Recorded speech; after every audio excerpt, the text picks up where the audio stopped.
Which, let's be honest, you're always singing something. I am always singing, dude. I'm a singer. You raise me up.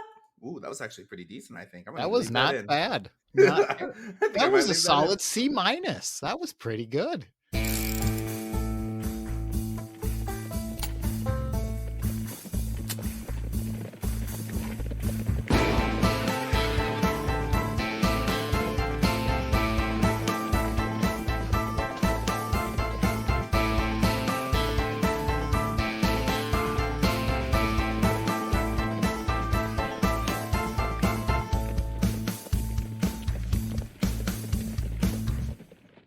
Welcome back to Ranking 76, where we review and rank the heroes and villains of the American West. I'm Eric. I'm Matt. And today we need to get the disgusting taste of Al Swearingen out of our mouths, and we're going to do it with Seth Bullock. Good old Timothy Oliphant, ladies and gentlemen. Now, you've seen Timothy Oliphant. Decent stash. And I think we even talked about this on the watch along. But man, when we talk about stashes, Seth Bullock. I mean, say, yeah, there it is. Look at that. You can't even see his bottom lip. I mean, his mustache has a mustache. Go ahead, describe what Seth Bullock looks like. Dude, we can't even we have got to give his eyebrows some credit too. Those things are bushy. Seth can hide. He will have the ultimate poker face because it covers his eyes. Like, you can't read his eyes because you can't see them. Dude, he's got some hair, man. That man's got some hair. He really does. And it's, correct me if I'm wrong, he wonderful. Was he a Pinkerton? No. Okay. A sheriff. He was a sheriff. He was a sheriff. I think he would, if the opportunity arose, he would have been a Pinkerton, but it just never lined up that way. Did, like in Deadwood, the TV show, did he sell hardware? Yes. Okay. Interesting. That's the interesting. He sold hardware. That's interesting. All right. Yeah, imagine you're Seth Bullock just selling big old wrenches. All right. Interesting. I like him already. I have no transition. Seth Bullock was born, and I can't believe I'm going to say this. So we've said a lot. I've said a lot of disgusting things on this podcast. I cannot believe I'm going to say this about American hero, Seth Bullock. Are you ready?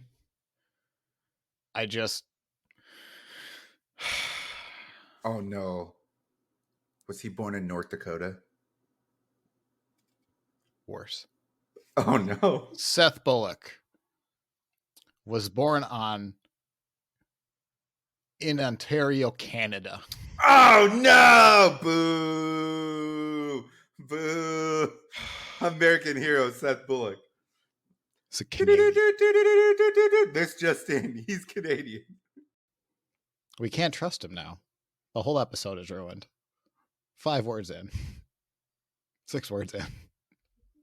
So anyway, American hero, Seth Bullock, was born on January 23rd, 1849. His father was a retired major in the British Army. Not only is his family British, they're like disgustingly British.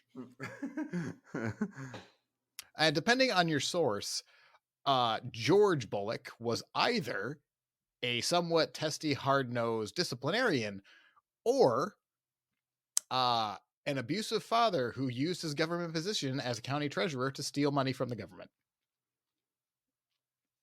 Yeah, not great. Seth's mother, Agnes, was described as natural, sweet, docile Scotswoman, and together the couple had 4 boys and 3 girls. Due to his father's position, Seth had access to books where he developed a love for literature and had a better education than most boys his age. Deadwood commentator Estelline Bennett would recall years later that he was a tall, lean, with a drooping mustache, keen gray eyes, a whimsical humor, a soft voice that spoke English like the much-educated gentleman he was. Also, I cannot picture little Seth Bullock without a mustache. I just can't do it. Just a little 7-year-old running around. And it's there. It's better than my mustache already, currently, as a 34-year-old man. but I just picture that thing hanging all over his textbooks. With a few details known, his mother Agnes dies in 1860, which was approximately the same time George was caught stealing money from the government, and then he flees to Michigan. Now, again, depending on your source, and I promise it's the last time I'm going to say that, Seth and his siblings either are abandoned or they move with their father. Well, they don't want to move with their father. Seth will continuously run away in order to find a better life, but it's not quite sure. There's not a lot written down, and we're kind of going off of stories Seth told years on in life and a family history that isn't the most consistent, I'll say. A lot of family histories, like, understand it. I'm not trying to like say that the Bullock family is a bunch of liars. Not what I'm trying to say, but family histories tend to be a bit when it's not written down, they tend to be a bit embellished, a bit favorable, we'll say. Mm-hmm. Favorable. That's a good word. That's a good word. Favorable. Yeah. Anyway, I don't, whatever. It is what it is. Minor details. Don't come after me, Bullock family. Apparently they were very upset how Seth was displayed in Deadwood. Really? Well, you haven't gotten to the parts yet, but you'll understand once you find it. For a while, Seth moves in with his older sister, who had recently married a British-born American officer. He just can't shake the British or the Canadian thing. Like, they just always have to be there. I don't like this guy already. No. His sister and her American officer husband moved together to Michigan for a time, where Seth was able to claim citizenship and then meet a young lady named Martha Eccles, or Eccles. The two became childhood sweethearts. Aww. According to biographer David Wolff, the experience, quote, turned Bullock into a confident adult who did not back down from a challenge. He was willing to take a chance and intended to succeed at whatever he tried. And in other words, he developed a strong personality with firm opinions to match. Okay. Considering he's technically Canadian, a Canadian with strong, firm opinions just doesn't seem to work for me. That's not the stereotype. You know what I mean, eh? I don't want to get into a fight, so I mean, maybe you just win the argument, eh? Here's some. I'm gonna go put some tea on the kettle. That's the British part. How much? Like, it's just a firm -10, right? In every round, like, he can't come back from this. Lowest scoring guy yet. So what I haven't done a good job of describing is 20 years has essentially passed. That's how little is written down about Seth. Seth is an ambitious 20-year-old. He decides that he needs to move to Montana in 1867 with his sister, and it doesn't seem like he had really much of a plan, as most 20-year-olds tend to not have. But whatever he's going to do, he is going to work his way to the absolute top once he discovered what it was. He worked as a grocer for a time, but didn't seem to like it. He then worked as an auctioneer and a commission merchant, which seemed much better, which allowed him to travel the countryside and making fairly powerful connections. Only months after moving into the territory, Bullock was asked to run for the territorial legislator's seat. Months. He's 20 years old and is being asked to run for a state. He is well liked then. Yes. The dude obviously had a charisma. So David Wolff said, quote, Democrats held the political majority, but Republican presidents sent fellow Republicans to administer the territory. This combination led to ineffective and corrupt administrations. Bullock came from a family of Republicans. Michigan, if you remember from George Custer's episode, which is a real weird connection, but you'll remember Michigan had one of the first Republican governors. Well, that just continued. Custer was Democrat. So Bullock is basically being elected because Republican presidents would send, obviously, their administration or people to the area wanting a Republican government. Bullock happened to be Republican, seemed to have a charm on him. So here we are asking a 20-year-old to run for a state senate or a state seat, territorial seat. It's not a state yet.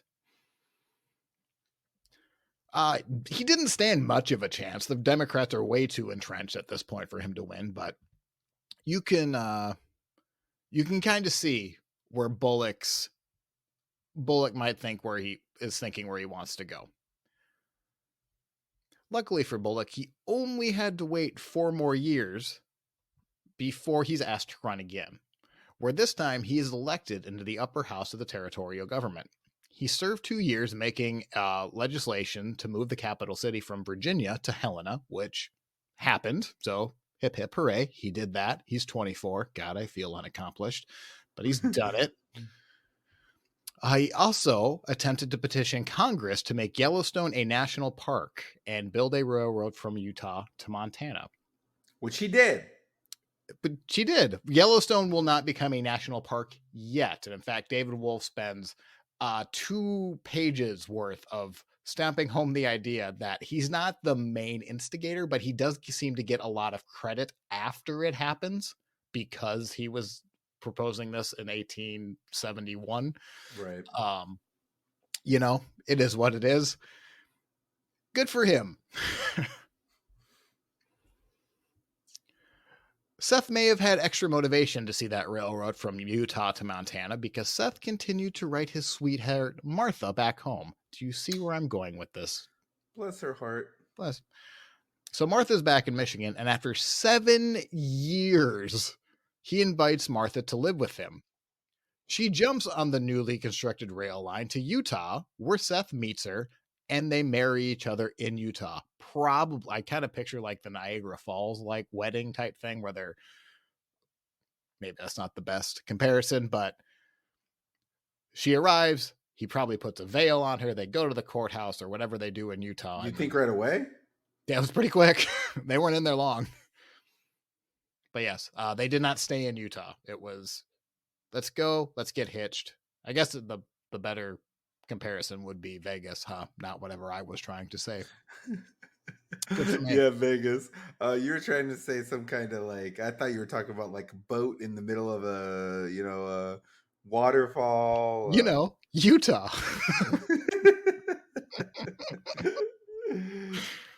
It's exactly what happens in Utah. You're gonna edit that out, right? We'll chalk it up till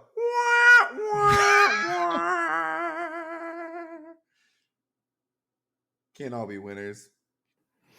I'd like to be a winner once.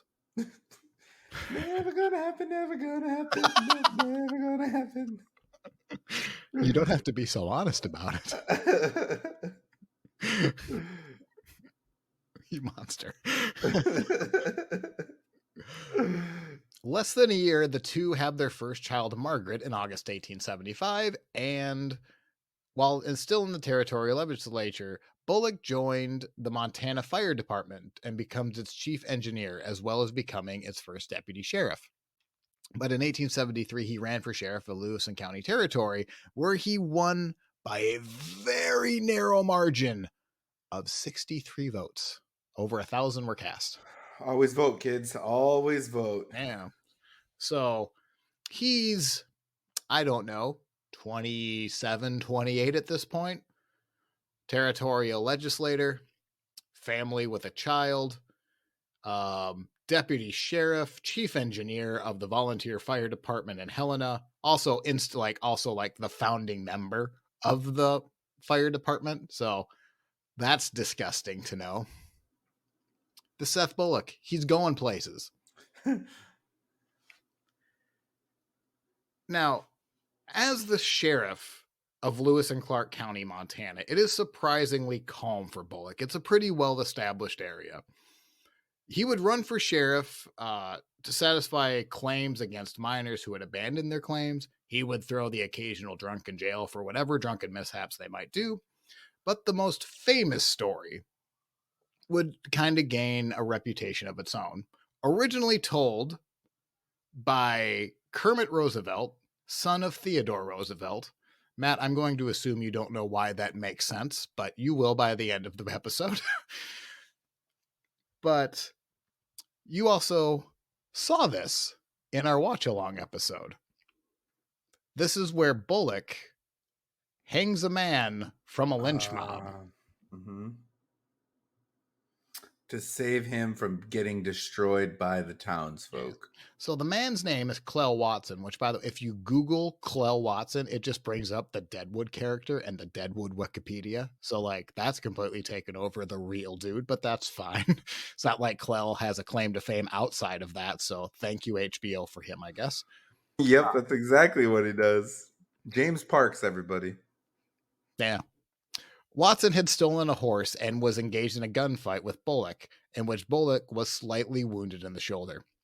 Watson had taken him into custody, and when Watson prepared to be hanged, a mob appeared to scare off the executioner, only to have Bullock see that there was going to be some goddamn order in this territory, and he will be hung by law. He then climbed to the scaffold with a shotgun in hand and pulled the lever himself. Bullock then held off the mob for longer. Sounds true, right? I'm not saying it didn't happen. I won't say that. There is a newspaper report that makes it seem a bit toned down. Now, this is an 1875 newspaper report. While hangings were traditionally a small event in Montana, this particular one drew hundreds of people. Some were even climbing onto the roofs of buildings to get a view of the hanging. Bullock had to deputize multiple men to control the crowd so they didn't drive off the hangman. You're deputized. Everyone, oh my God. There's supposed to be 6 people here and there's 6,000. Who handed out all the invites? David Wolff speculates that Bullock may have told Kermit the story himself as a bit of an embellishment, like, hey, don't you see how cool I am? Yay. I will say David Wolff is the only one that seems to dispute the story, but he's also one of the very few biographers of Seth Bullock, so I do tend to think he is correct, but I also don't want to. I want that story to be true really bad. Like, really, really bad. So I'm just going to say it happened. Screw it. I don't care. It happened. Bullock did not run for re-election as sheriff, and it was probably the first indication that Bullock was ready to move. He had already started a business relationship with Solomon Starr, and the two men were keeping their eye on back east on Dakota territory. Custer had been scoping the area in 1874, and rumors of gold were growing. Bullock and Starr didn't set off for Deadwood right away, instead wanted other people to go confirm there was gold and then head back. Once they learned that the rumors of gold were true, Bullock and Starr headed for Deadwood with the idea of opening up a hardware store and an auction house. While establishing their business, who's to say that they couldn't just become prominent political leaders? After all, Montana is heavily Democratic, and these two Republicans would like to enter at the very start of the political action in Deadwood.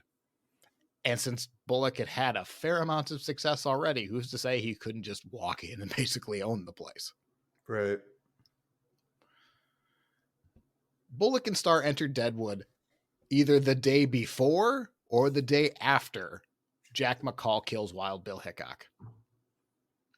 So I'm sorry, everyone. Wild Bill and Seth Bullock were not besties. We're not friends. But I want them to be so bad. I really was heartbroken when I found that out. They were just getting settled into camp when they learned that the jurors allowed McCall to go free on the count of justifiable homicide. McCall claimed that Hickok had killed his brother. And fun fact, Jack McCall had no brother. Oh, nuh-uh. Or if he did, there was no way for him or Hickok to ever meet. Yeah. So, but they let him go because yay, Deadwood. Yay. What a time to be alive. It was. That kind of gives you an indication of just how lawless the whole town was. Bullock and Starr set up in Deadwood and immediately start trying to turn profits. Even without a shop, Bullock uses his experience as an auctioneer and starts auctioning things off at his lot. While he would have auctioned anything to turn a profit, a family history does point out one particular item, and just guess the particular item that they had an abundance of. Shovels. Not shovels. Pickaxes? Not pickaxes. Very random, but a common thing. Random for our ears, but a common thing for back then. Rope. Chamber pots. He had chamber pots galore. Why? That's so weird. And it's coming from the family history. Apparently, he had an excessive amount of chamber pots, and that's what he auctioned off initially to make money the first couple of days. Yep. I mean, which to me, it might be true. I want it to be true now. So do you remember that scene in the pilot of Deadwood where they're starting to sell out the back of their wagon and the guy comes up and goes, "Oh, look, in this bar of soap, I found a $5 bill." And like Seth, like, well, just picture that whole scene, but instead of handing out shovels, it's just a chamber pot. It's up to you to picture them used or not, but that's what he's handing out. Like, that's now what's burned in my brain. Mine's full. This one's used already. Oh, what did you think they found a $5 bill in their chamber pot? I wouldn't reach in and grab it. Nope. It's dead money. Dead money and dead wood. That seems like it's probably a dime novel. That's probably a dime novel title somewhere. The Dead Dame in Deadwood. With dead money.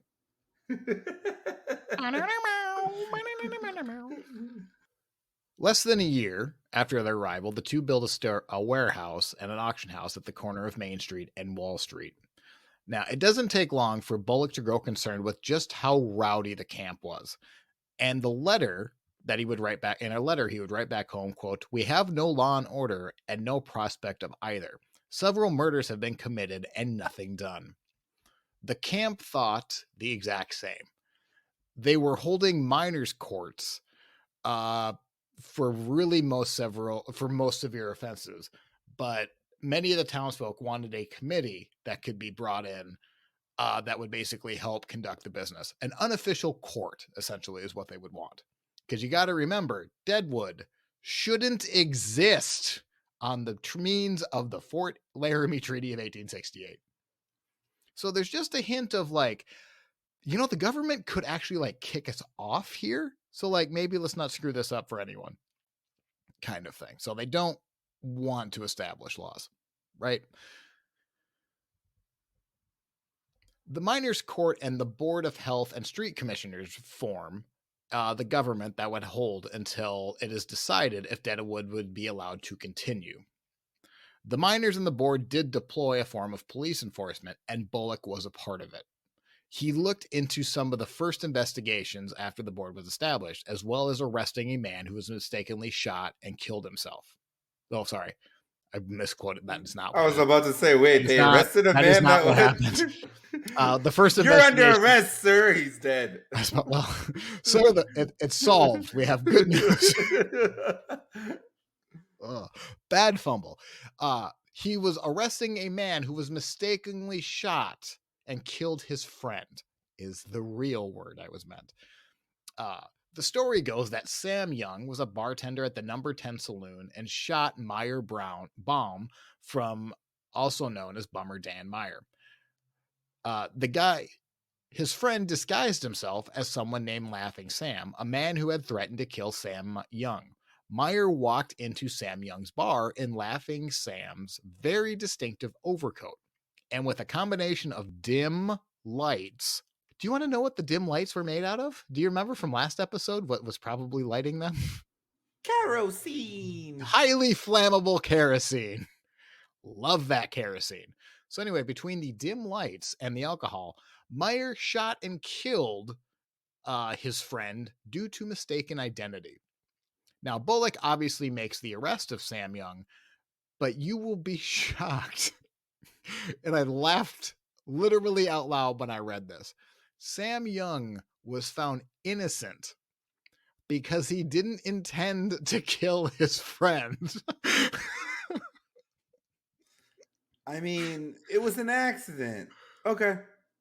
If that's the case, who isn't going to say every murder is an accident?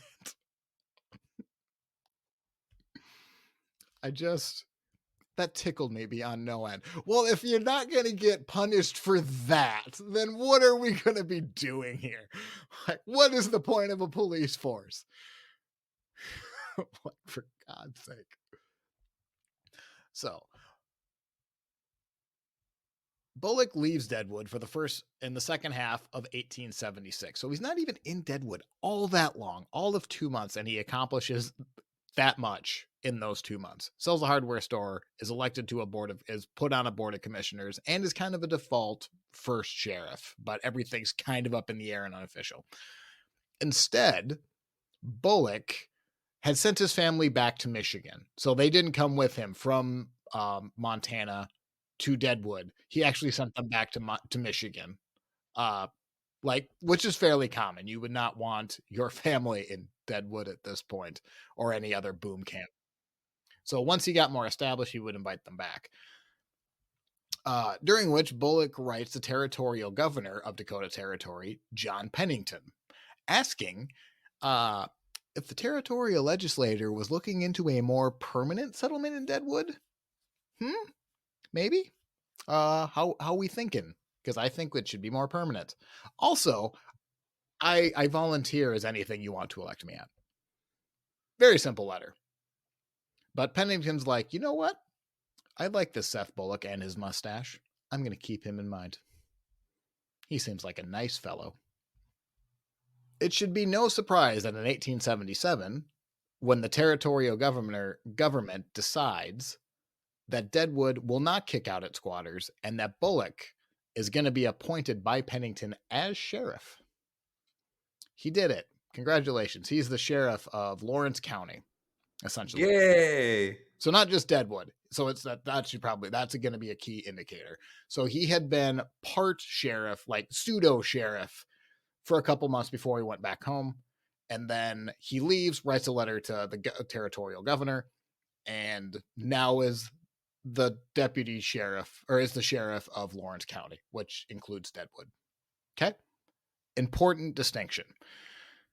An important distinction is Bullock is appointed sheriff. He is not elected sheriff.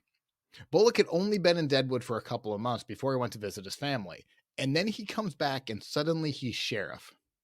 If you weren't paying attention the first time he was in camp, you might ask yourself why this newcomer is able to come in here without a vote. It's unclear how Bullock felt, but he does establish a sheriff's office in his auctioneer's house and sets up a jail in his hardware store, essentially, and begins work. And work, there was so much work that it was dang near impossible. Not only do you have Al Swearingen, which, by the way, there's a whispered agreement, supposedly, between Bullock and Swearingen. Because Bullock knew that he was not going to be able to clean up the entire town in one leap. So there's supposedly an agreement with Swearingen that I'm just going to forget the north end of town, which is where the gem was. You can have that. But the rest of town, law and order, don't cross it. We're going to be cleaning it up, type of thing. Bullock would focus on the big crimes and maybe just let the drunken fights figure themselves out. Deadwood had approximately 60 saloons and 5,500 people at this point, and we're only about 2 years old. And he's trying to clean it up this early, huh? It's this early, and if you remember, even when he left Deadwood, there was about 3,000 people in camp, and he comes back 6 months later, and there's 5,000. Like, it's still growing, and you have to just think of when you're just in a pigsty of a mess, and you just look around like, I don't know where to start. Yeah. What do we do? He would go after the gangs that are robbing the mining claims and then the stores. He would then investigate claims of burglary and embezzlement, and then settle land claim disputes. Those were the big fish. Let's go for those. Outside of Deadwood, obviously Deadwood is making a lot of money. One of the biggest threats to be robbed was not actually in Deadwood itself, even though there's obviously a lot of opportunity there.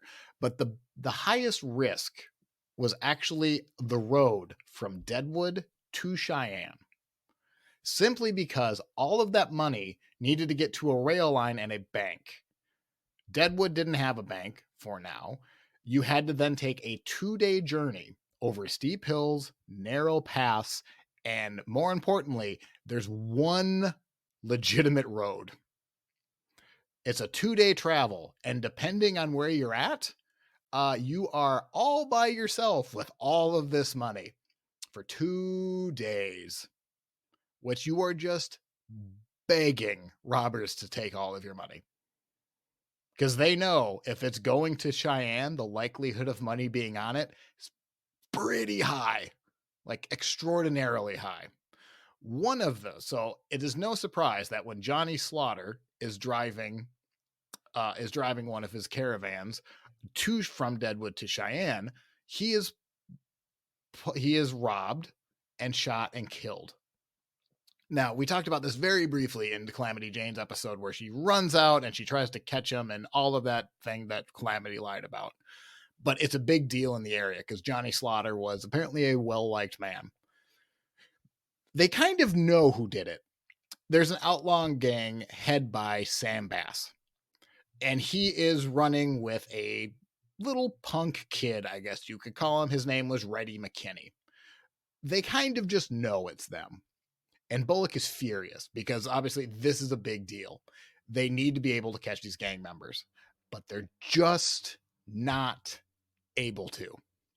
And it's going to drive him and his mustache insane. But he has more fish to fry. Put that on the burner for just a minute. The Johnny Slaughter killing. We're going to plant that seed and then come back. Because now we need to talk about the Aurora Keats mining situation. Now, land claims disputes were fairly common, but there's 2 big companies. Well, there's a couple more big companies, but the 2 we're going to focus on is the Aurora and the Keats mining companies. The 2 companies had dug so close to each other that their underground tunnels essentially connected with each other, which makes it really confusing on which tunnels are whose, right? Mm-hmm. At first, there was an agreement on both sides to just continue business as usual. If you find your claim, you're just going to be able to move on, right? That is until 40 miners enter the Keats mine and block the entrance. So nobody can apparently get in. That's great. The next morning, if I can't have it, no one can. Right. Just seems like the Aurora just decided. It seemed like the Keats mine just decided, well, all of it's ours now. Deal with it.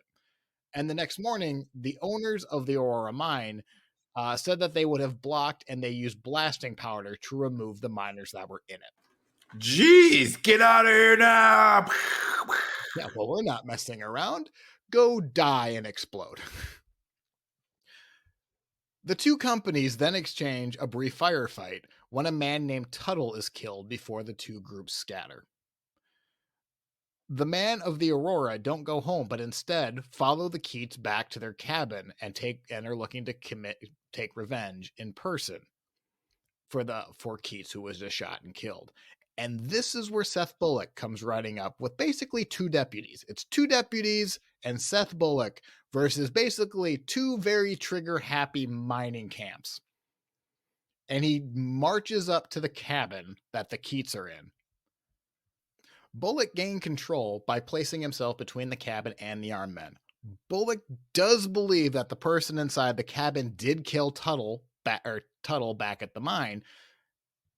And not only does he gain control of the situation, again, it's like him and 2 other dudes. He arrests 8 Keats men who are pointing guns at him as he's going up to the door. You can't. You're gonna point that gun at me. You know what? You're under arrest. Wait, what? Oh, it doesn't even. I don't even think he said that. He basically just said, "Well, I'm going to arrest you. I'm walking up to the building. Open up." 8 men just surrender. They just give up.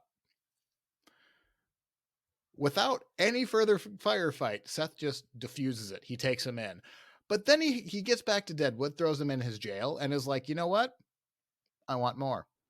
So then he goes back out to the Keats cabin again and arrests 7 more They also don't put up a fight, which has to be really demoralizing for them. Like, Did he like go sit at his desk, kick his feet up, and go, "No, you know what? No." he just had a little epiphany. You know what it was?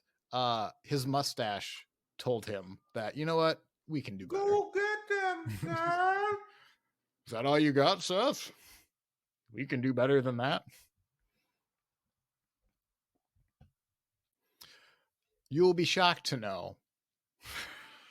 And again, I'd like to think Bullock and his mustache like threw their arms up in the air because the case was thrown out because it couldn't be proven who actually killed Tuttle. They were all let go. All 15 of them. 15 of them. Well, I think they eventually like narrowed it down to a couple, but yeah. In August 1877, an outlaw named D.B. May spotted 3 bandits who had held them up in a stagecoach 3 or 4 weeks earlier, and went to Deadwood and insisting that Bullock arrest him. When Bullock declined, saying that due to lack of evidence, nothing could readily be done. I'm going to assume he was very annoyed that he had to say that obvious truth. Like, I know he probably did rob you, but I don't know if you know this. Everyone just gets free murders and free robberies here. So come back with more evidence. We'll talk. D.B. May then went to confront the men who robbed him himself. He approached the man named Prescott Webb, and the two exchanged shots in the middle of town. Both men were hit, but kept firing until Webb grabbed a nearby horse. As he mounted and to make a getaway, he fired into a growing crowd of onlookers, and this is where Bullock and 2 deputies ran in at the sound of the gunshots. One deputy shot Webb's horse, and Bullock and the other deputy approached the downed man. So Webb is now laying on the ground, basically just claiming he had been shot. Webb is claiming he's on the ground, saying that he's done for. He waits for Bullock, who just walks right up to him, gets within to a couple of feet, where the outlaw draws his pistol and pulls the trigger twice. Does he get hit? No, they were 2 misfires. Bullock, you lucky son gun. Yes, he was. But also the brass balls just to like walk up. You get the sense, like, the vibe of Seth Bullock in Deadwood is like spot on. He's going to walk straight up to you, not look you dead in the eye and be like, try me. Essentially, he does that to Webb, and Webb tries him, fires twice, and you just get the sense that Webb must have heard the 2 clicks from his gun and just went, oh crap. Does Bullock kill him? No, he doesn't. He just arrests him and takes him back to jail. Yeah. Real good. That's Seth. He has no fear. A few months after that, Bullock has to deal with the freaking Keats mine again. You remember the Keats mine, the one he just arrested half the crew? Right. Well, turns out the business had taken a hard hit after the shootout, which led to the contractor not being able to pay his men. So the men barricaded themselves in the mine and went on strike. Now, sympathies are pretty divided, but Bullock is there to enforce the law, and it was his job to remove the miners. He's going to be playing strike buster. But he goes up to the mine and is like, hey, get out. And they're like, no. Because they're in the mine. Like, you know. So first he yelled threats down the shaft. Well, that didn't work. Matt, what threats did he shout down the mine? I'm gonna come down there and arrest you. Good luck. Don't make me come down there. We're not scared of you. Didn't you hear what I did the other time? No, I think you lied. No, I think you lied. So then that clearly wasn't working. So then Bullock just decided to starve them out. But that's obviously going to take some time. And it also turns out, really annoyingly to Bullock, that some sympathizers were able to sneak food in. And they thought forcibly removing them, but worried that the neighboring town of Central City would join the miners and a riot would quite literally break out. So Bullock has a think. Like, what the heck are we going to do here? Well, he comes up with an idea. He writes to Governor Pennington and asks for 50 troops, and they arrive. Hooray. Why do you need troops to break up a strike? Seems very Pinkerton-ish, but he does it. Bullock then informed the strikers that if they didn't surrender, force would be used. He stationed the troops near the perimeter of the mine, but instead of ordering the troops to fire in charge, he ordered them. Guess what he ordered them to do? Stand there and do nothing. Not quite. He asked them to send burning sulfur down the mine shaft. Ooh. Jeez. The fumes filled up the mine, and it caused the strikers to emerge, sputtering and choking. Bullock then had them arrested, where they were then returned to the mine back to its owner. Now, I don't know the results, so according to the CDC, I just typed in, can sulfur kill you? From the CDC, exposure to high levels of sulfur of sulfur dioxide can be life-threatening. Exposures to 100 parts of sulfur dioxide per million is considered immediately dangerous to your life and health. Burning in the nose and mouth, breathing difficulties, and severe airway obstruction occurs when miners breathe sulfur dioxide released as a result of an explosion in a copper mine. So that's great.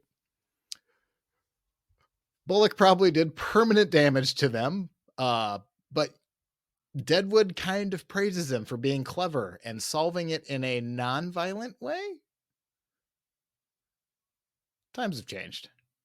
The effects happen many years later.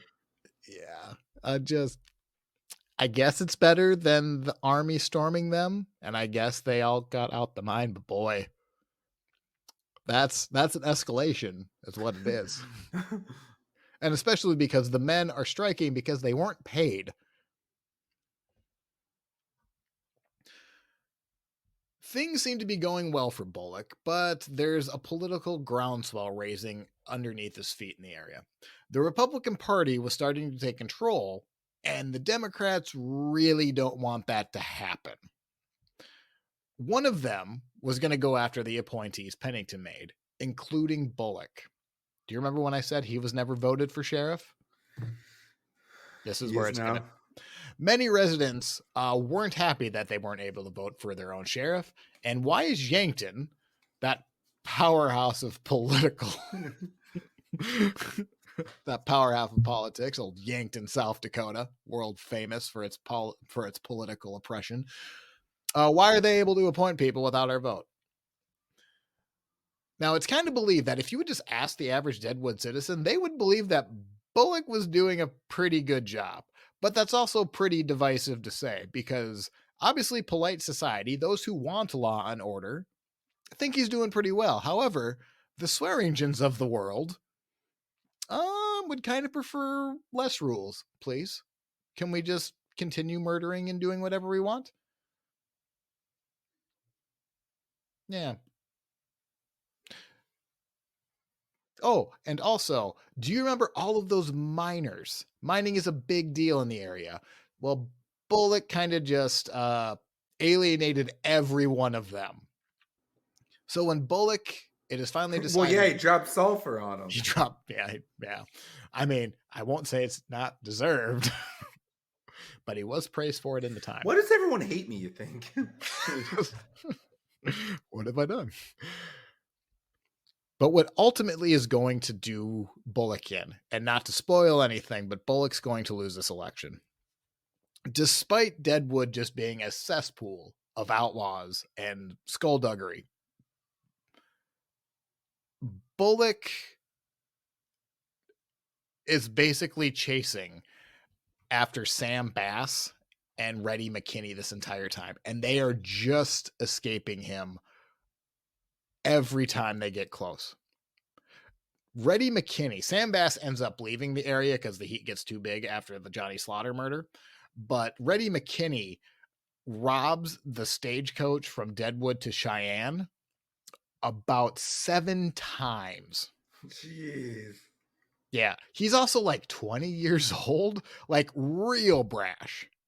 And Bullock just can't catch him. He is so close. Now, there is one time where Bullock is coming up on his camp and he's creeping in and he's getting really close and they're about ready to get him. And then a weapon discharged. And McKinney was able to run away.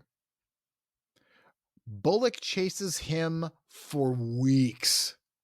He leaves Deadwood completely. He chases him down to Iowa. Jeez.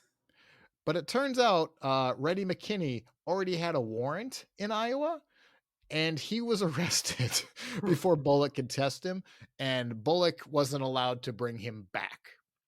So as far as the citizens of Deadwood were concerned, Reddy McKinney got away from Seth Bullock. So now when these special elections come in, because that's ultimately what the Democrats want, is they want these appointees to be voted in an area where they can kind of control the vote. And they know minors are a fair amount of the population, and they should be able to grease the wheels to win the election. And it works. Bullock is not elected. And wouldn't you know, and I think a lot of people would be shocked to know, Seth Bullock would wait 2 years and run for Deadwood sheriff again, but he loses again. It will be the last time he runs for sheriff. He will not be the sheriff of Deadwood ever again. Dang. After essentially like 9 months of being the main guy. Huh. Now he's not completely out of law enforcement, but it is kind of his retirement phase of it. Pennington still had him appointed as like a deputy marshal, and that kind of his jurisdiction was larger, but he wasn't really going out making too many arrests. He had other people that would do that.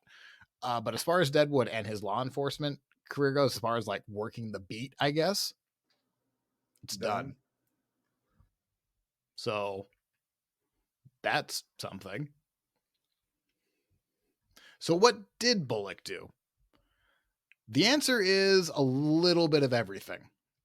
Bullock wasn't the type of person who would just sit around. Outside of his deputy marshal's office, he was adamant that maybe Deadwood should organize a fire department. Everyone, look at all of these kerosene lamps that is essentially kindling. Can we please, pretty please, make a volunteer fire department? Bullock made strong initial pushes and even saw the equipment ordered, such as a hose, a ladder, and an engine, were brought in, and 70 volunteers formed 3 different companies in the county. And then Bullock just kind of says, well, I've played my part. I'm done. Which is kind of a common theme for Seth. He was the idea guy. He would do the initial push, and then he would be like, oh, now it's your thing. And if nobody picked up the thing he was handing off, and it just kind of sat there, which I guess is a fine management technique if it works for you and you have somebody to pick up that ball. But when the ball you're leaving on the ground is the fire department in a box of firewood that is Deadwood, you might want to double check on that. Maybe just keep that one going, huh? Like, let's make this our baby. But he doesn't. What's the worst that could happen? The gem burned down? Well, we don't know that. Nothing bad has happened yet. Bullock looks the other way, and he actually leaves for a time to be with his family in Michigan. And then Bullock uses his company elsewhere. Other things. Now, I'm going to kind of jump the timeline a bit because the last 40 years of his life, Bullock does so many things. And the only way to make it really impressive, I'm not going to go into detail and do all of them, but the only way to make it impressive is if I just literally list what he did. So after he was never the sheriff in Deadwood again, we're going to jump the timeline. So again, he's going to rebuild the Bullock and Star hardware store after the Great Fire burns it down. He then builds 3 other Bullock and Star hardware stores in the Black Hills. He invests in numerous mineral claims, though he never did strike it rich. He established a dairy farm, and they soon became ranchers. They then established and invested in a bank. They land speculated. He added land speculation to his resume. He bred and raced horses, and he had so many committees. I'm not kidding you. The man loved himself a good committee. With multiple fundraisers and joint business ventures. Also the deputy sheriff thing, which again, kind of the back burner. You can tell he was a busy guy. Now we got to go back to that volunteer fire department. As we talked in the last episode with Swearingen, the kindling, that is Deadwood, South Dakota, or Dakota Territory, in the early morning of September 26, 1879, a fire broke out in a bakery that spread out to numerous buildings, which wasn't a big deal until it hit a hardware store, not Bullock's, that had 8 kegs of blasting powder, which sprayed fiery debris all across town. Long story short, most of Deadwood burnt down. Ironically, the steam engine Bullock ordered was in town. It was just never installed. So because he gave up. Because he just he had a good start, but yes, the fire department was just sitting there. It was all new and used. They just needed somebody to love it. It's like that little Tamagotchi. If you remember those things that you put in your pocket and raise your pet, if you don't feed it, it dies. Imagine this. Oh, yeah. With real consequences. With real consequences. At the end, only 2 residential neighborhoods survived the Great Fire of 1879, 75 homes and approximately 100 businesses, a total damage worth an estimate of $1.4 million. Cha-ching, cha-ching, cha-ching. And as I said earlier, ironically, the steam engine Bullock had ordered was just sitting there the whole time, just begging to be used. But Bullock and Starr did lose most of their business assets, but did still have about $20,000 plus insurance money. Bullock was actually smart enough to build a fireproof with most of his inventory in it. So him and Starr. So he didn't lose too much. No. Well, remember, he built the jail out of his own property. So I'm assuming he just, as soon as they built the new jail, he turned that back into his inventory and his stock. The 2 men built a small shop basically right outside their old hardware store and employed 6 men to start manufacturing whatever goods that people needed. Doors, shutters, anything that could be made with the available timber, they made it. Then hired more men to construct a new storefront, plus a post office on Main Street. Once the construction began, the citizens of Deadwood wanted Bullock to be on a 6-person committee called the Citizens Committee that would help rebuild the town. Now, there's no real authority for the Citizens Committee other than the town basically said, we'll go with whatever you want. It's also the same committee that you remember in last episode, Swearingen wrote and said, hey, why don't we install some water mains? Yeah. Same thing. Like that Bullock was making that happen. Outside of Deadwood, Bullock and Starr start the very cleverly named S&B Ranch. Yep. You couldn't call it the other way around because that would be too funny. The BS Ranch? Can't call it the BS Ranch. So the S&B Ranch, which I would like to think Starr was like, are you kidding? Or Bullock was like, are you kidding me? I want my name first. Oh no. Can you imagine the brand? Is it just the poop emoji? So Bullock and Starr expanded their ranch and had been doing so for a while. It's kind of started off as like probably not their main priority, but eventually they keep getting more and more land. And they kind of do so in, I'm not going to say like I'm not going to go as far as say it's criminal, but they're less than admirable means on how they get their land.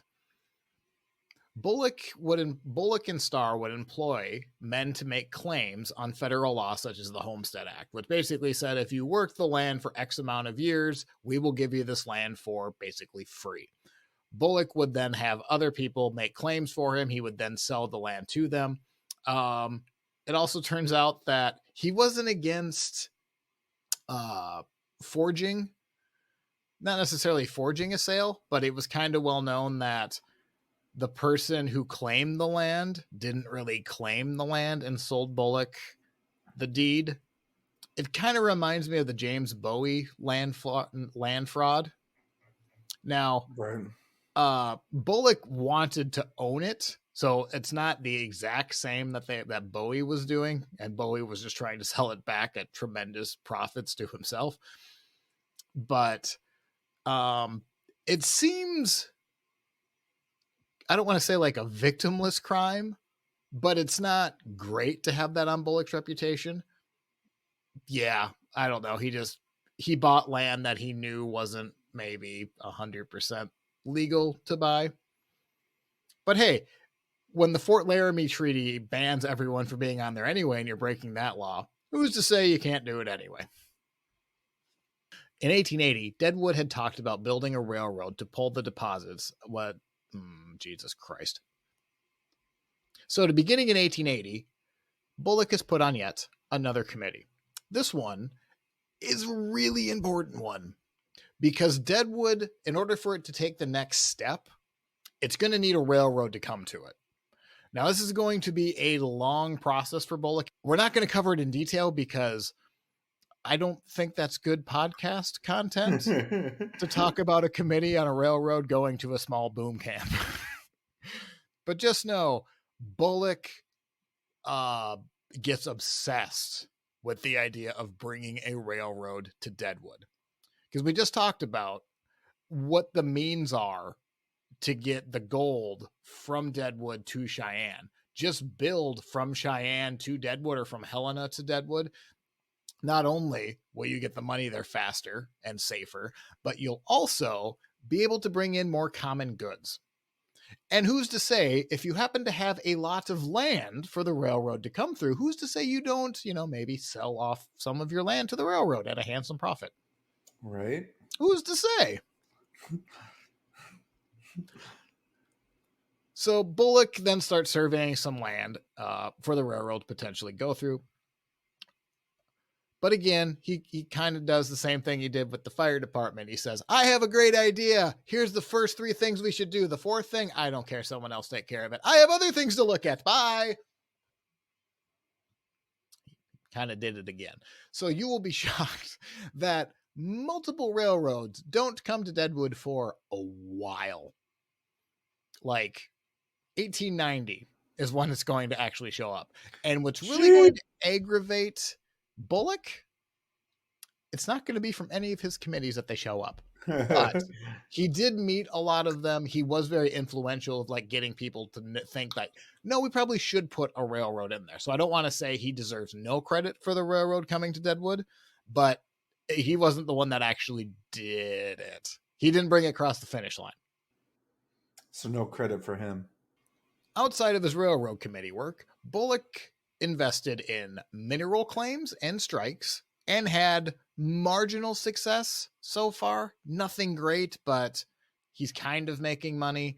But what you can kind of tell, he kind of has his hand in multiple pots and all of them are kind of generating him revenue. So he's not particularly wealthy, but he's obviously better off than most. Like he has a lot of revenue streams to go through. Another investment Bullock went into was a bank, which was very closely tied to his mineral company, which is again called the Iron Hill Company. But unfortunately for Bullock, there's going to be a national depression, and it's not like banks are very well structured in this era. Once a bank run happens, basically the bank collapses and Bullock is out of that money. Shortly after that, the Iron Mountain Company, his company he founded for Mineral Strike, that kind of collapses at the same time. They were very much like leaning on the same leg. Like they were the same table. Once it left, the whole thing collapsed. Nearly financially ruined, Bullock has to sign property in his wife's name in order to stop it from being foreclosed. Things are looking pretty dire for Bullock at this point, but he has different hands in several pots, right?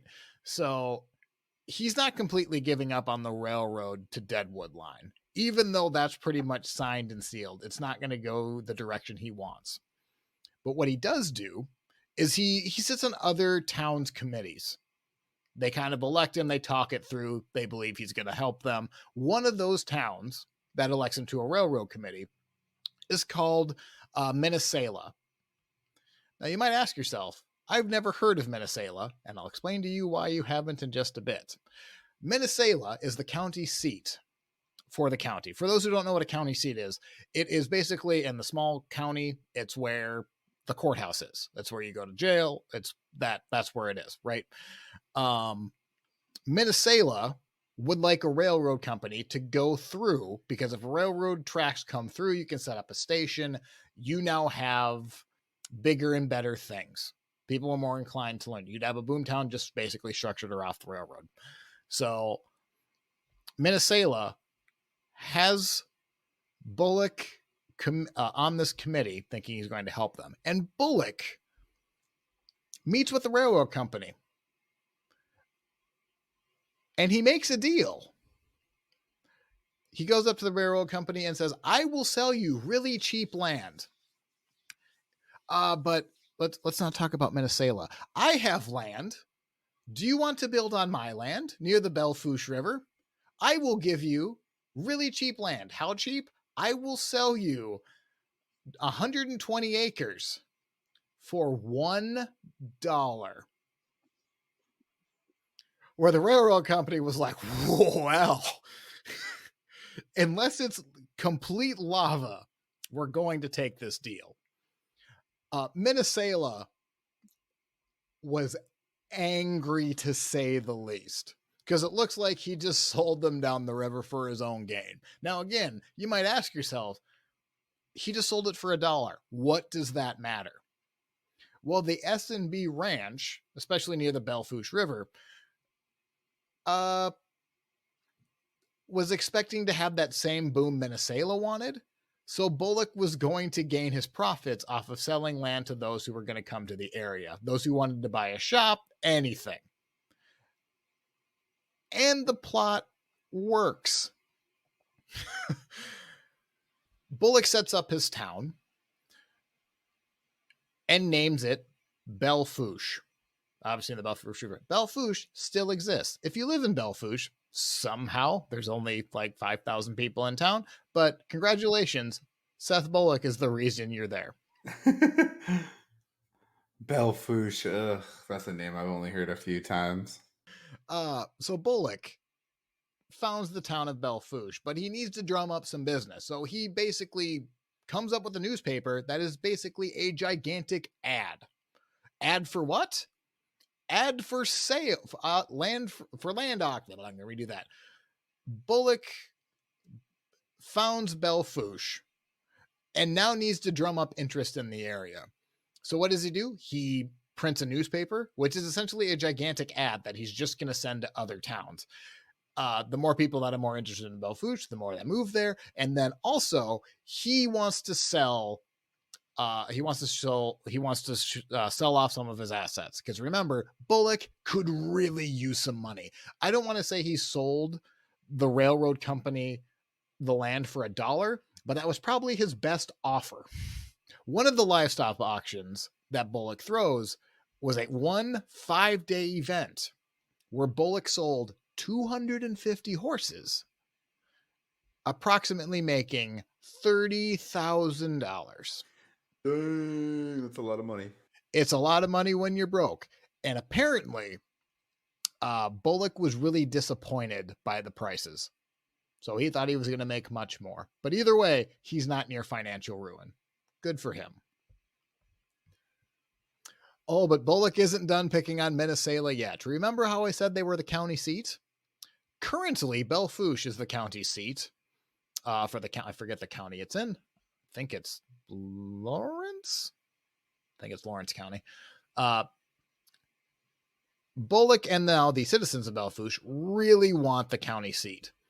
So Bullock sees an opportunity, and he knows that an upcoming vote to deal with that issue is coming up in 1894. Bullock spent $2,000 of his own money to build a courthouse in preparation. He loses, doesn't he? He then invited many men around the Black Hills and mining camps and recruited people as far away as Wyoming and Montana. And when they showed up, they gave horse races and they gave them liquor. And for 2 days, they partied. And on the third day, Bullock was like, hasn't this been fun? How about you vote for Belle Fourche as the county seat? And it worked. Belle Fourche is the county seat. There is also a little funny story. Apparently, the very eager citizens of Belle Fourche could not wait to get the court records. So they went to Minnesota, stormed their courthouse, took the public records, and brought them back to Belle Fourche. And before a riot ensued the next day, they were forced to hand them back over. Jeez. All over court records. Just weird. Now, apparently that story has been exaggerated, but that also comes from the family, so who's to say? Belle Fourche is the county seat of Butte County, if I would just read my notes, where it says the 2020 population is 5,600. Suck it, Matt. Minnesota was abandoned in 1901. 7 years later, they were gone. Now, we've talked about in depth about how Bullock had many powerful allies that he could go to from time to time, but we haven't quite met his most powerful ally he's going to meet, because sometime around this time period, Bullock meets Theodore Roosevelt. Yes, the president, Theodore Roosevelt. Now, there's conflicting stories on what actually happens. The most famous story is that Teddy and Bullock randomly met on the trail. Roosevelt has a horse thief in his custody, and he's taking him back to North Dakota. The horse thief's name is Crazy Steve. Freaking Crazy Steve, man. And apparently, when Roosevelt and Crazy Steve meet Bullock on the highway or the trail, Bullock comes up with a conversation with Roosevelt, and they both say like, "Oh, you have Crazy Steve? He's also wanted for horse theft in Deadwood. Will you let me take him?" Where Roosevelt just basically says no, where they have a nice conversation at the side of the road talking about Crazy Steve and how great it is to be, Crazy Steve. Yeah, Crazy Steve is probably, I feel like he's cockeyed, like he has that lazy crazy. Don't look at it. Don't look at him in the eyes. Which eye? Which one in which direction? So yeah, but I don't want to burst anyone's bubble, but that probably didn't happen, because that story was told by, I believe, Bullock to Kermit Roosevelt. If you actually look at Theodore Roosevelt's journal, he writes down the exact moment they meet. And in 1892, Theodore Roosevelt was working as a Federal Service Commissioner and was traveling the rail line from his old ranch in North Dakota to Deadwood. When the rail line passed by Belle Fourche, Roosevelt and Bullock met and had a cordial conversation. The politically astute Bullock then learned that Roosevelt's position and said to Teddy, quote, "Well, anything civil goes with me." And then from there, they would start for the rest of their life, a friendship. Really? Yeah. Imagine this mustache and Teddy Roosevelt. Puts Teddy's to shame. Well, Teddy is a. Never mind. I like Teddy. I know. I'm just kidding. He's not great. I mean, he's not the, I don't want to say. I thought he was your favorite. Franklin. I like the other Roosevelt. Franklin. I think Teddy is a bit, I don't want to, not overrated. That's wrong. I like Roosevelt. He's probably like top 5, 10 president. I do like him. 10, 20, top 10, 20 for sure. Top 47th for sure. There you go. Congrats. There you go. We're not trying to make anyone mad.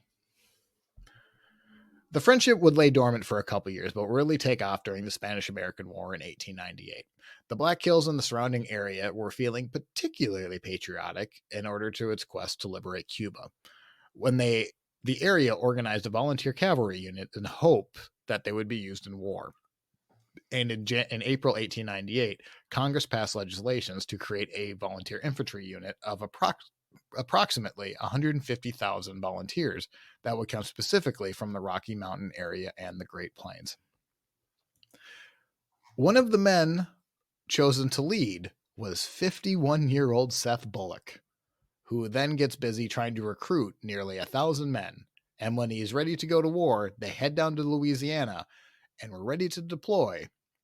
But the war was already over by the time they were ready to go. So Bullock retained the title of captain and apparently really enjoyed the title, used it throughout the rest of his life. Despite never seeing action, Bullock would be invited by Theodore Roosevelt to celebrate Roosevelt's Rough Riders and their achievements. The two men's friendship brewed into something, according to David Wolff, as, quote, Bullock, quote, looked whatever he could to help Roosevelt politically and personally. Roosevelt returned the kindness in accepting Bullock as one of his friends, which sounds a little sad to me. Like, Bullock will do anything for Roosevelt. And Roosevelt basically said, well, you can hang out with me then.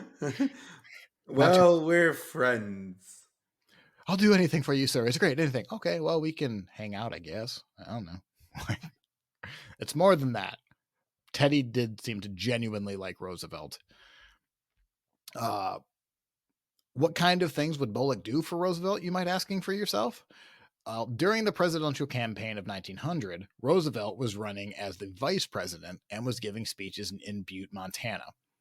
Bullock was along as a companion and a bodyguard. And due to the politics of the area, the Democratic Party becomes more familiar to what modern day listeners would catch. So William Jennings Bryan really does start to flip the Democratic Party, who was just getting destroyed in national elections since the Civil War. This is the start of the turn where you kind of see a more familiar, like, political parties, I guess. It's not there yet. That's going to take the Great Depression and Franklin Roosevelt to really cement it, but there it is. The Black Hills and the surrounding areas were full of miners, which the Democrats were speaking to directly. Knowing the situation, Roosevelt gave a speech where it appeared that the crowd was listening very intently, and Roosevelt believed that his speech was so good that he was winning the room full of Democrats over. When after the show, he went up to Bullock and he asked, boy, they seemed really, really into the speech. Boy, that was a really good speech. And I'm sure Bullock was like, yeah, it was a very good speech. But do you want to know what actually happened?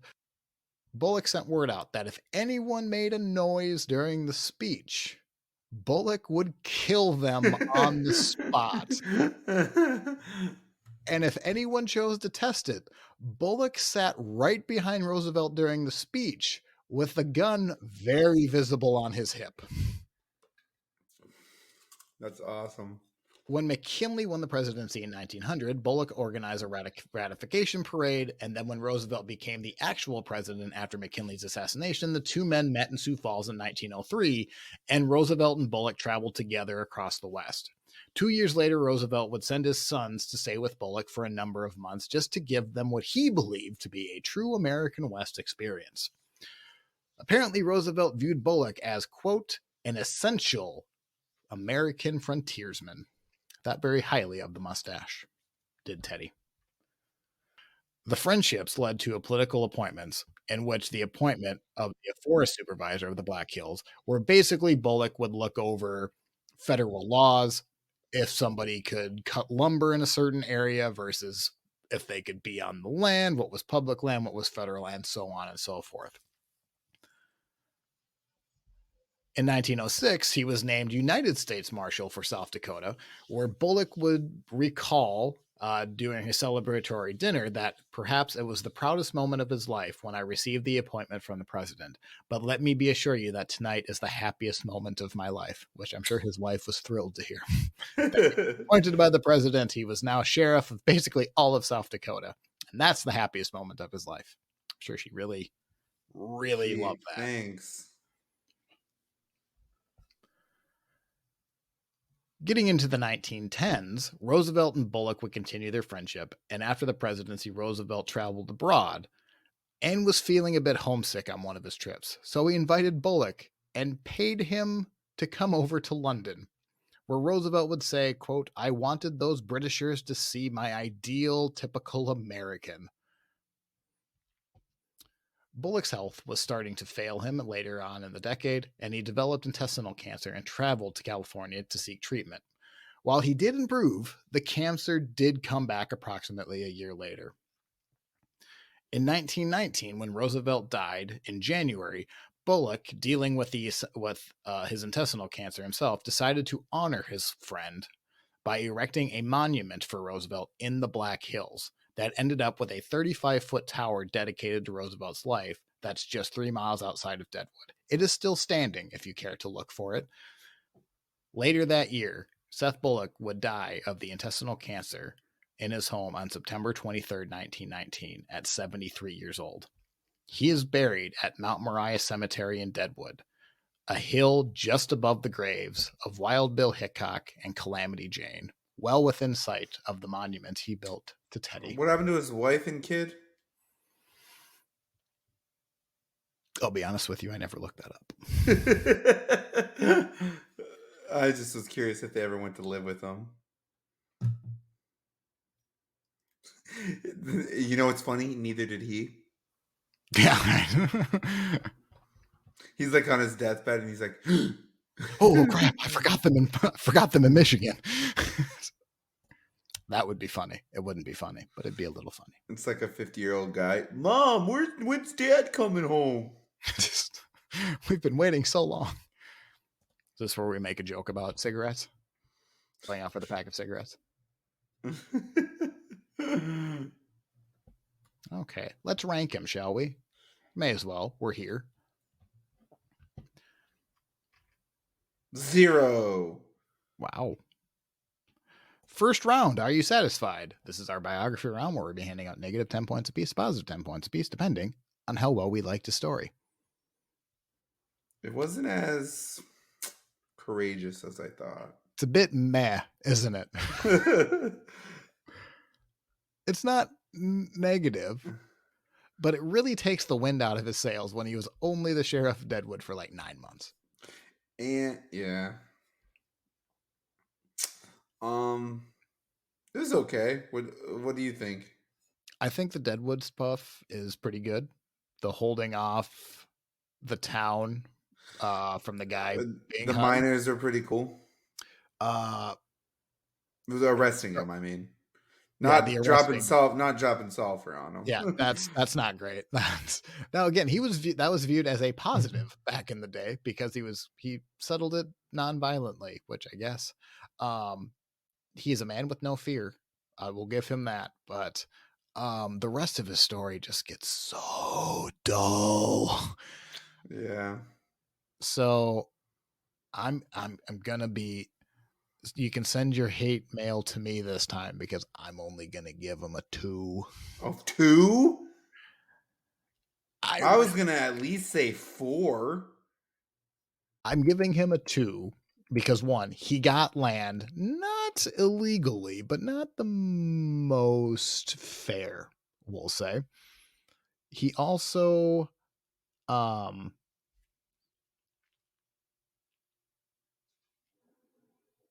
I don't like that he left so many projects open. Now he did a lot. He deserves a lot of credit for getting the ball rolling on a lot of things, but yeah. So yes, I'm going to go 2. So you can send your hate mail my way. I understand. Are you going to keep your 4? Yeah.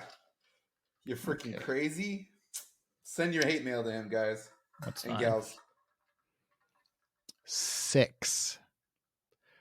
Next round, be sure you're right, then go ahead. This is our morality round where we're handing out negative 10 points apiece to positive 10 points apiece, depending on how good we thought he was. He was okay. It's fine. Wasn't Same perfect. thing. It's a big load of meh, is what it is. He wasn't a bad guy. He seemed like a good guy. He wasn't. He is much more tycoonish than I'd like him to be. He's not ruthless, Right.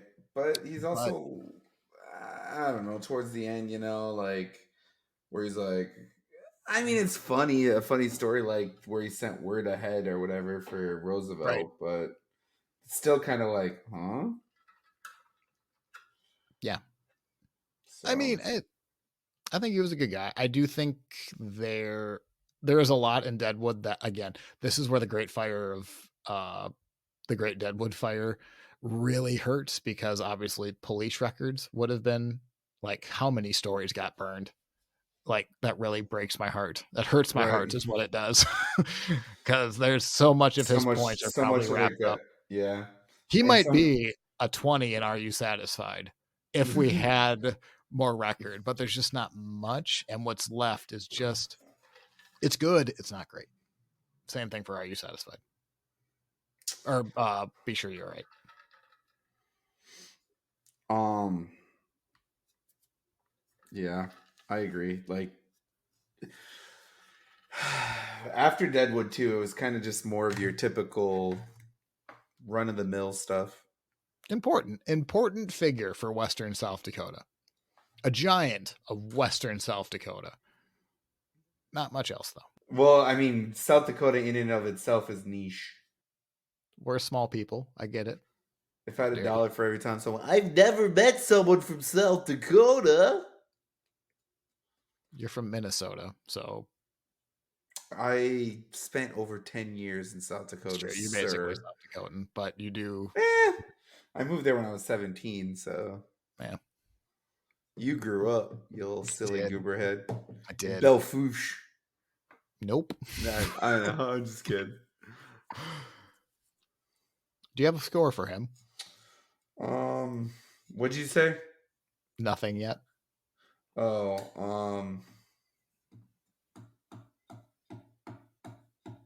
4. I'm gonna go 4. Okay, good. Look, Hey! hey, settle this name down. Like, I have no reason to I was think he was thinking, and I was like, really good, not gonna be really bad. So I was gonna, I'll just match your 4 from the last round. So good. We said it at the same time. Great. He got a total score of 8. Next round, to hell with the consequences. This is our crazy or clever round. We're going to be handing out negative 10 points apiece to positive 10 points apiece, depending on if we think he is more crazy or if he is more clever. here's the thing. Yes. I think he had potential to be smart. He came up with good ideas. He just executed poorly or didn't execute at all. He couldn't catch the main criminal from the Right. slaughter. I mean, he was caught, but it wasn't by him. Yeah.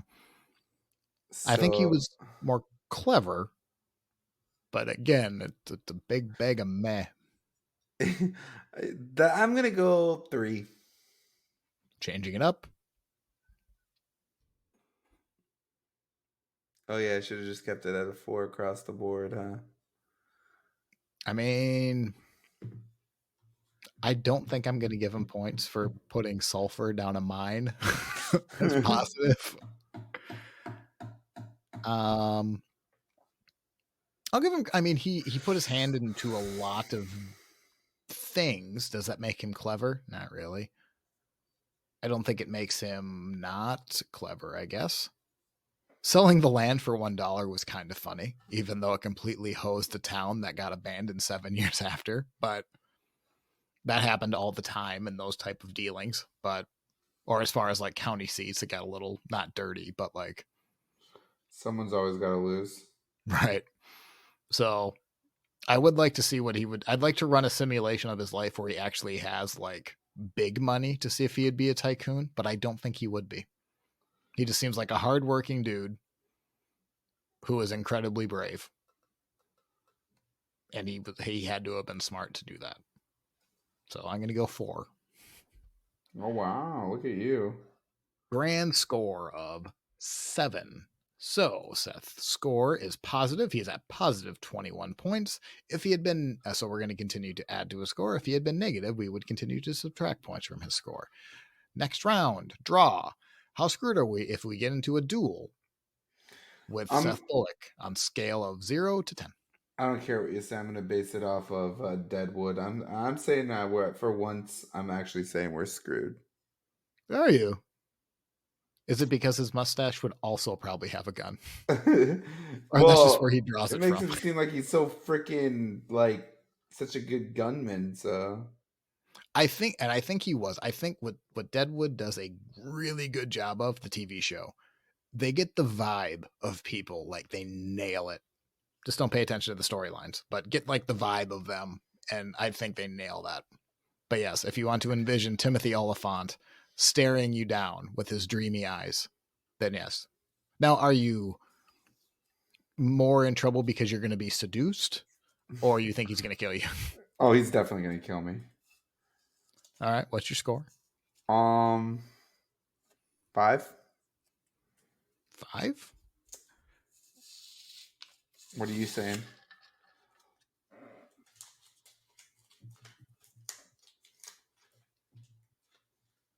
I'm not glad. I thought you were going to go like more 6 or 7. And this would probably be the first time I had a score lower than yours. But I was initially thinking 5.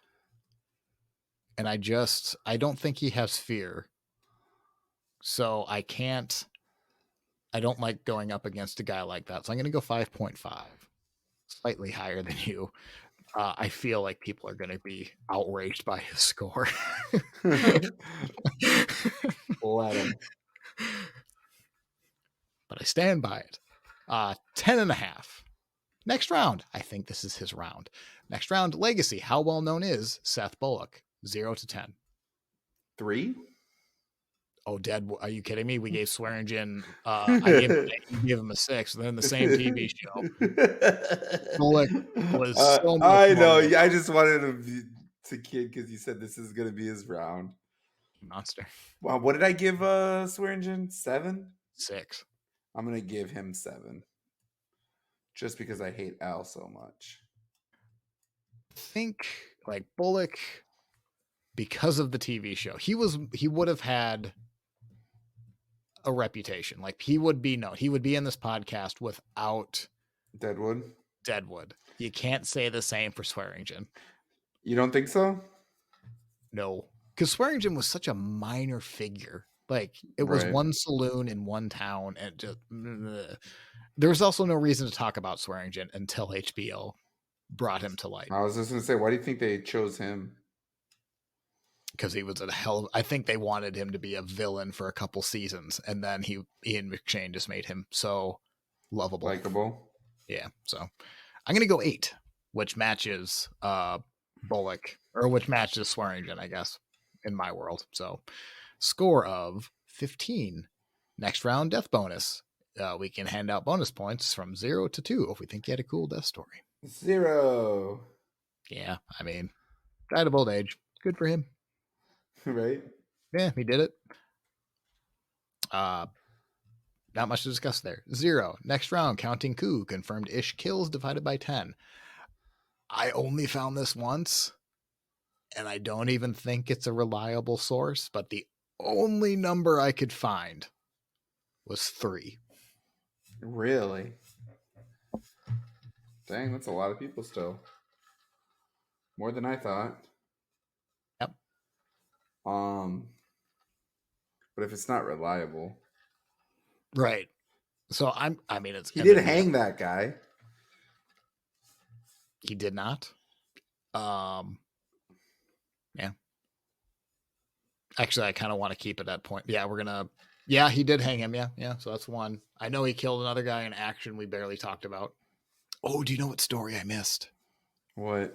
Oh, people are going to be furious with me if they stop this episode soon. Okay, so Wyatt Earp stopped in Deadwood. Oh, really? Very briefly. This is why I forgot it, because he was only in there for a blink.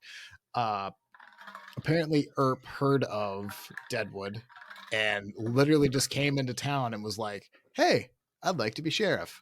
And Bullock looked at him like, we already got a sheriff. It's It's me. me. So no. And Earp was like, well, okay. And then he left. Like, Really? that's it. That's the story. But you have Seth Bullock meeting Wyatt Earp. Confirmed story. It did happen. Oh my God. And that's it. There's no other juicy details. It's not like they arm wrestled for it. There wasn't a mud wrestling match for it. It happened. So there it is. Now people can just be mad at the score. So that is all of his points. His grand score. Actually, I'm gonna for context. Do you remember Al Swearingen's score? Negative 40 something? Negative 46.6. Seth Bullock scores a positive 12? 46.8. You're kidding me. He beats him by 0.2 of a point. Oh my God, that's hilarious. I didn't realize it'd be so close. I didn't either until I saw it. Which is why I didn't want to go back to the one confirmed kill that I actually talked about, the hanging. So I like that he beat Swearingen, but just barely. Okay. I have my coin. Okay, so you know the drill. Eric flips a coin. Whoever wins gets first dibs for their team. What is our teams up to right now? I have You're at 15. I'm at 14. Yeah. All right. After it gets up to 20 each, we start dropping people into the free agent pool. Heads. I can't see it. Tails. That's tails. No, that's heads. No, it's not. This is tails. Oh yeah, that's right. Duh. Why was I thinking that was tails? Have you been looking at? I'm going to be furious if you have been saying No. head. Oh, No. because I don't even. I just take your word for it. I show you it on the camera, and then I put it right back in the drawer for next time. And if you've been lying to me to cherry pick, I'm going to come at you. You'll never know. I won't, but now I'm going to be looking at that freaking coin from here on out. I'll tell you that. I don't want him. I don't know who he's going to beat. Who's he going to beat? Al. Is he? Al has intrigue. I don't. Who? I mean, you can pick him on your team for now and then drop him later. I'm gonna do it because I don't want Seth Bullock to be a free agent, but I don't think he's. Even though I do like having Wild Bill and Seth Bullock on my team, that is kind of cool. That is fitting. Old Montana. I have Wild Bill. No, we traded. You have Billy the Kid. Why did I get rid of Wild Bill? We traded Billy the Kid and Wild Bill Hickok straight up. Can I go back on that? No. No, you can't. Oh, you know what that means? That was our 30th figure. That was our 30th person. Oh my goodness. We're over a third of the way there, almost half. By the time we get to like 38, that is our halfway point. Oh my God, we're almost halfway done. Yeah. Scary. That'll happen within the end of the year. No, it won't. I'm telling you that right now. I'm not dedicating myself to that. I've gotten so much more research heavy since we started this. So yeah. Anyway, that's all we have on Seth Bullock. Matt, do you have anything to add? Remember, if you like what you heard today, go ahead and like and subscribe. Leave us a comment on whatever podcast service you are listening on. We really appreciate it. And you can always check out our website, ranking76.wordpress.com, where you will find a link to all of our social media, our email. You can see the scorecards. You can check out the other episodes you may have missed. We really appreciate it. Okay, well, I'm Eric. I'm Matt. Bye. You were supposed to say something. No, what do I say?